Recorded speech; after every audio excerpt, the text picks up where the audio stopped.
Now, 9 months after 18 MLAs, AIADMK MLAs were disqualified, the Madras High Court today is going to pronounce its decision on the disqualification of these MLAs. So essentially, it's a big day for the AIADMK government in Tamil Nadu. Now, the EPS-OPS government is again facing a big crisis. In a short while from now, the verdict will be given out.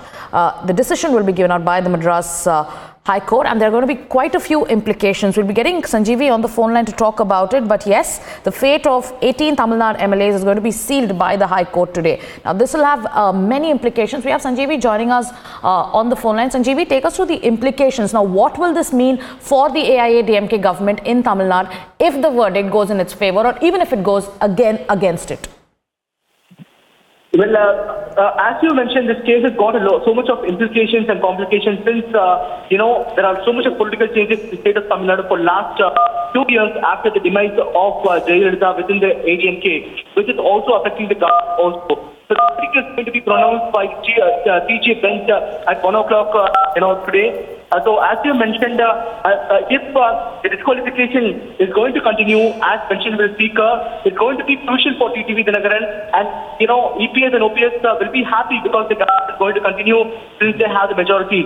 On the other hand, the Speaker order is going to be forfeited by the High Court, then it's going to be trouble for OPS and EPS, and TTV Dinagaran is going to gain 18 MLA. At the same time, there are other complications as well because TTV started a separate party now, but these 18 MLAs, they stood with the two-leaf symbol and they're still ADMK, MLAs of ADMK. So there are chances of defection from both the sides, switching camps.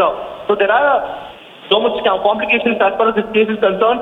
So other possibility is that both judges, the CJ bench has got two judges. One is the Chief Justice and other one is the judge. Right, Sanjeevi. Yes, in a short while from now, the Madras High Court is likely to pronounce its decision. Thank you, Sanjeevi, for putting that story into perspective for us. We have some reactions coming in. Let's listen in.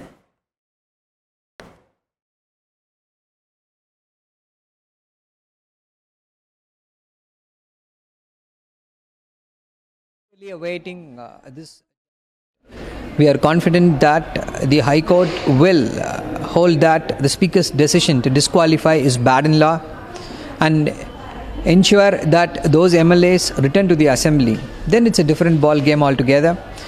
We already wanted a floor test. We wanted the governor during last year when these MLAs said that they are not willing to support Mr. Edappadi Palanichami as the Chief Minister. We wanted the governor to conduct a floor test asking the Chief Minister to prove his majority, but unfortunately the governor did not accede to that request. So we approached the court, and the moment we approached the court, the Speaker disqualified these 18 MLAs, virtually giving this minority government some sort of a legitimacy. So I think that legitimacy will be gone after this verdict is what we are expecting. Sir, how is already the pre-judgment MLAs that they doesn't have what in the Speaker of the House? How do you see this one? Even if there is a positive verdict that all 18 MLAs will come under the control of ADMK, how do you see this one, sir? I don't think the court will decide on the basis of the earlier decision on this disqualification of the 11 MLAs, because that is entirely on a different footing. There's a subtle difference in the sense that the court said that we will